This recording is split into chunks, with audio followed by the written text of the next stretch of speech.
Oh wow, now the place that I'm gonna get inside of, I think I'm going to like this the most. Because it has all statues. I can see it from over here till the end. They're all statues. Wow. So this is a statue of a, what is this? Let me see. It's also carved in limestone. And it's a sphinx. Statue of a sphinx. And this is a statue of a woman from the Roman period. It doesn't have a head. Statue of a woman. And this is another statue of a woman. This was found in, this was actually made in, and dates back to 2nd century AD. Which is fairly earlier than the other pieces that we have. This is also a statue from AD. 2nd century AD.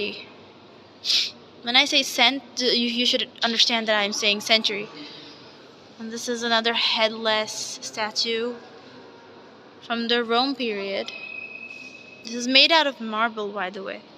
This whole statue is made out of marble. This is also made out of marble.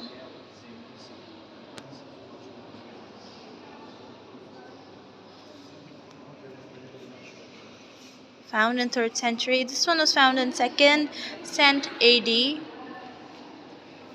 And this is, I believe this is made out of marble as well. So all of these statues have different dates, but they are made out of marble. There's a lady with a child. An angel, actually, not a child.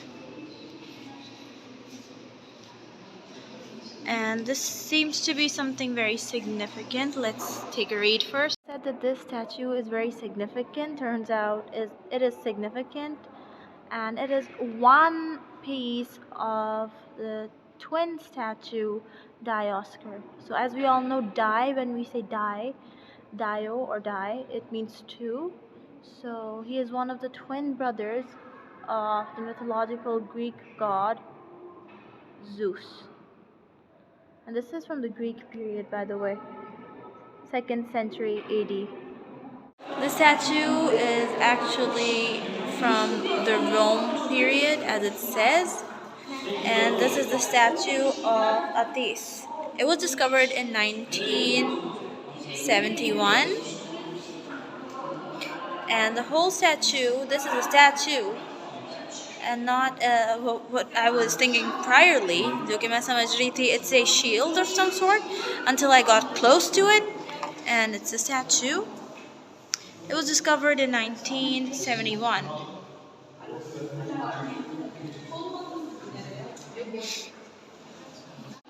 This is a statue of a woman.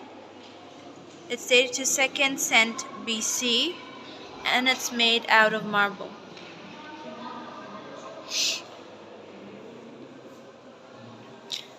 And this is Xanos, I think that's how you call it, because it has an X in it. Its period was early classical period, and this is made with limestone. This is Xanos. Xanthos, actually, that was the other one was Xanos, and Xanthos. Xanthos is also made in limestone from the early classical period again. This is also something from the early classical period again. It seems to be a lion. But iska sar, its head has actually been it has withered off, maybe because of erosion. Now here we have a carving of a bull, and we don't really know what the period of this particular piece is. This is also a carving of a lion, and this is a bust of a man. And they also show you what tools were used to carve these. Either these or similar sort of tools were used to carve all of these. So this particular statue, when it was found, was broken up. Toota hua tha, and they have tried to mend it. And how I know that is because they do have an infographic here, and it shows you how badly it was broken up, and they had mended into this. This is the statue of Asclepius. I think that's how you say it. Asclepius. Okay, this is the statue of Asclepius made out of marble. Again, this seems like it has been very well preserved, except for its forearm. Everything else has been preserved pretty decently, and his nose. And her nose. This one's preserved very well too, fairly good enough, except for her fingers. This is from the Roman period, and this is also made out of marble.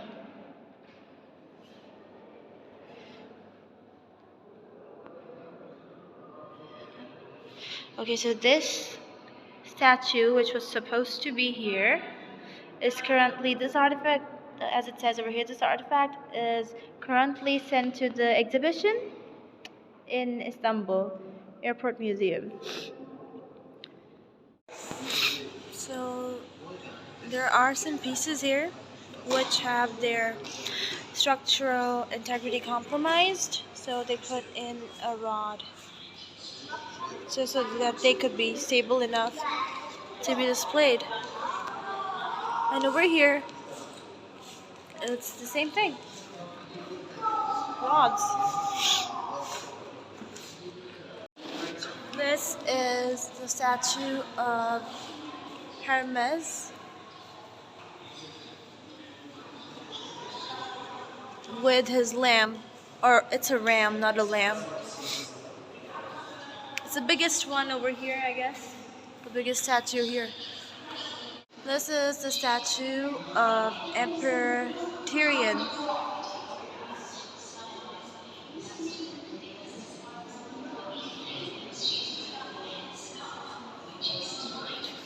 And this is the statue of some emperor that they don't really know the name to.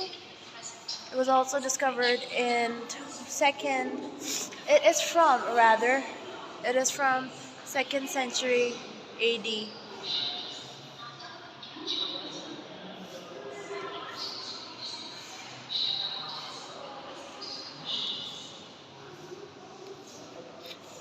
It doesn't have a tag on it. Oh, it does actually have a tag on it. It says that it's a statue of a dressed woman. It's just a statue of a dressed woman. Nothing to see here. It's just a statue of a dressed woman, as compared to a statue of an undressed woman, which they have a lot of, by the way. There's a headless woman. And there's another statue of a woman made in marble.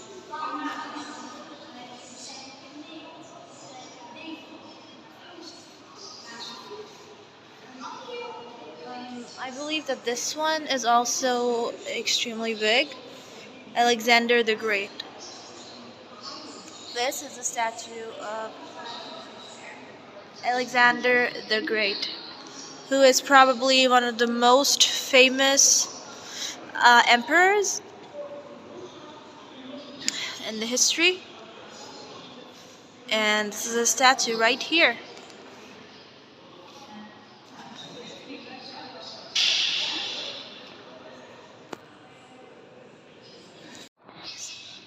So this is the statue of Hercules, and it has probably slain a beast or something. So because I don't know why he has a bull there. And it was also found in Berg in the 2nd century AD. It's also made out of marble. And this is probably his camel or a horse, I can't really tell. Again, this is Emperor Tyrion. This time he doesn't have any clothes. He has his clothes on his shoulder. This particular box, which is extremely beautiful, by the way, incredible detail.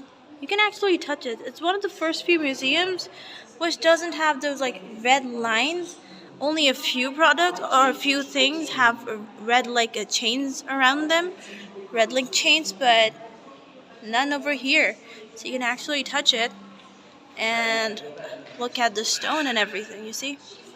And the details so beautiful. This particular thing is a sarcophagus, and it has some Greek Roman letters on there.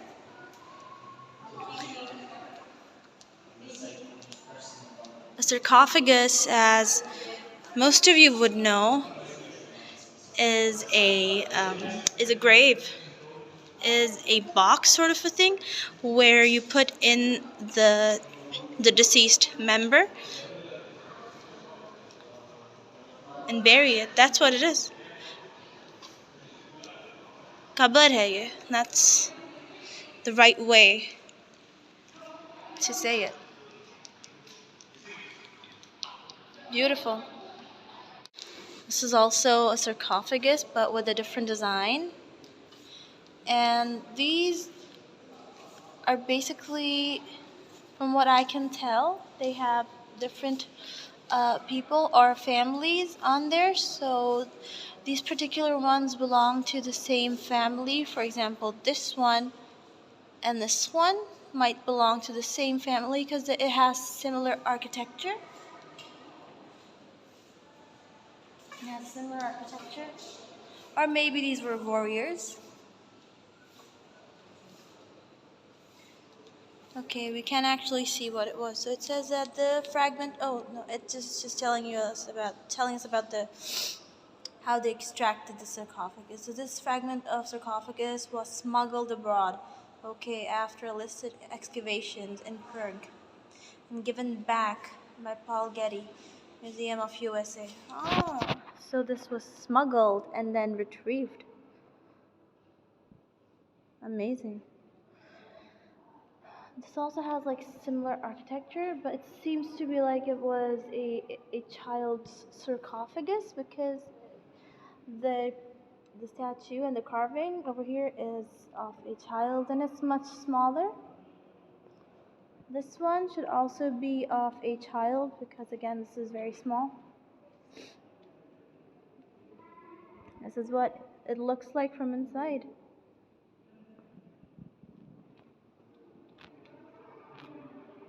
And this one is a sarcophagus of girlands. Completely made in marble.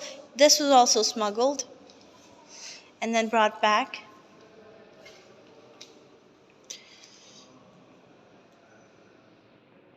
The sarcophagus is for a dog. This one. But these aren't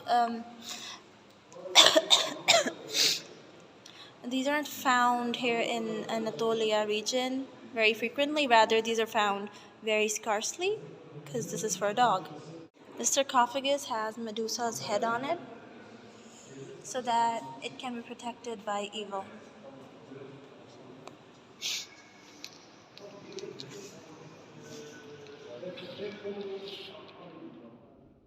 This sarcophagus is supposed to be extremely important and prized. That's why it has a red link chain. This is the sarcophagus of Hercules. Very significant.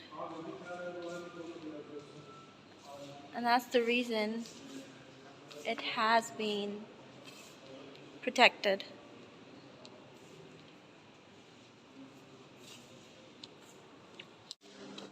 So this marks the end of the Antalya archaeology tour, archaeology museum tour, and I'll give you a final 360.